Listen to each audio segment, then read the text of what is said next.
Let's digitize a Phoenix logo. Alright, I'm going to go up here under File, I'm going to create a new file, Control New.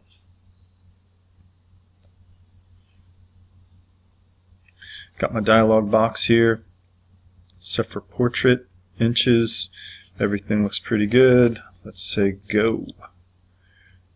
Alright, so now in order to place a file, you'll notice we have layer 1 selected over here. Alright, just the way all new files are going to start. We're going to come down here to place. Shift Control P if you like key commands. And then I am going to go up into the place where I know I have my file. You will have needed to pull this down out of the Google Classroom. So where are we in here? We're looking for Phoenix logo PNG. And now you'll notice when I move this around that the Phoenix logo is attached to the cursor. Now, holding down the Shift key, I am going to make this as big as possible on the page. Okay? So there we go. We're off to a rocking good start. Now, I do not want to mess up this logo. I do not want to grab it. I don't want it to move around. So the easiest way to take care of that would be to lock layer 1. So right next to the eyeball, I'm going to click here and you'll see that it toggles a lock. So now I can't grab that. You'll even notice that there's a not sign. Alright, so if I make a new layer, and when you make a layer, if you're not psyched about the color like I am, because if we're going to be working with magentas and things, let's change that color. So let's make it green so it shows up a little better. Alright, you can even name your layers if you would like. We'll call this base art, and then we'll call this digitize. Okay, so now we've got that. So over here, third tool down on the left hand column is our pen tool. Alright, and right now you'll notice that we're getting some kind of chatter here from different lines that are appearing. We do not want that when we're going to digitize something. So let's go up here under View, and we are going to turn off Smart Guides, or you can also hit Control U. Okay, we still have this icon for the pen. Not exactly psyched about that either. I'm going to hit Caps Lock. Now I have a nice little X. Same tool, just a different way of displaying the cursor. Okay, so to zoom in, there's many different ways. The way I like the best is to hold down the space bar and the Control key. Going to zoom in. Okay, you can also hit Control minus to zoom back out, Control plus to zoom in, or you can use the magnify tool.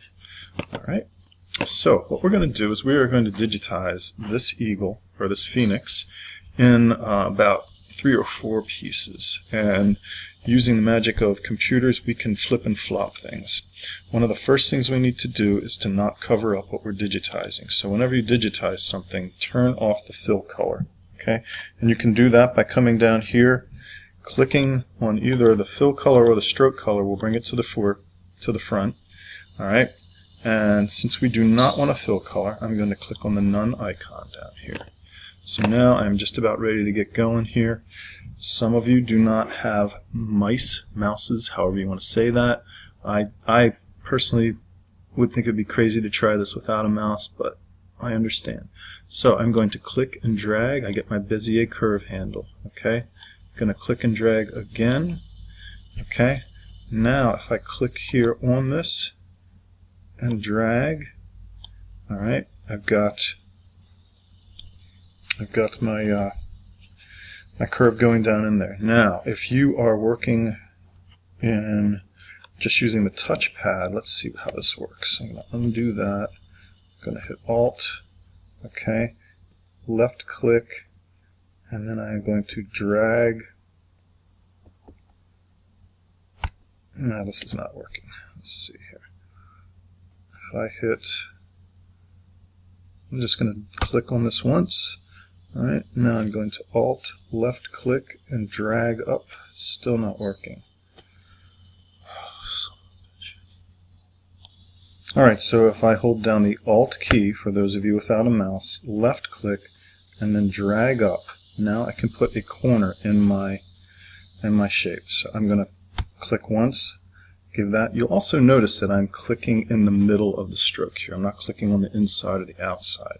So now let's try this one more time. Left clicking, dragging down. Okay, now I release. Alright, coming down here, doing all this with the touchpad. Alright, for those of you who are doing the touchpad.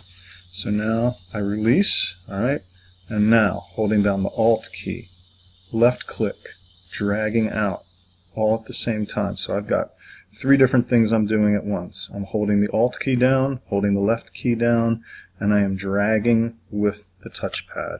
Okay, clicking here, going to Alt drag, left click drag down, I'm sorry, left click drag. Okay, I'm going to smooth this point out. Alright, going to drag that. Okay, I'm going to go back to my mouse because I am much more comfortable with that. So I can click here. Control Z is always your friend. Come back out, clicking and dragging just a wee bit.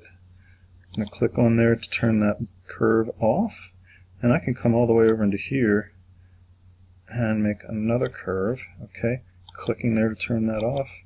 I'm going to put a point here in the middle, and you'll see why in a minute. Okay, so let's close the wing off. So now we're going to click up here, and we are going to complete this part of the wing. So you'll notice we did not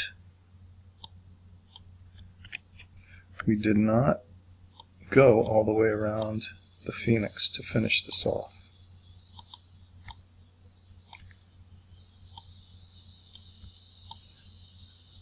Some of you, I realize, have already done this. That's okay. What I'm going to be looking at when I grade these is, do you have good curves in here? Did you just hack it out and use the polygon mode to trace your phoenix? Okay, so you can take your direct selection tool and move some of these points around if you would like. So white arrow, right, direct selection, clicking and dragging right on the path. Alright, this one looks like it's a little funky, so I'm going to click and drag it out just a hair there. Alright, so now let us save our file. We have not saved it yet, so I'm going to go File, Save. It is going to put it up here. We're going to make yet another Phoenix logo. And I'm going to call this version 3. Okay, and now we'll save this video.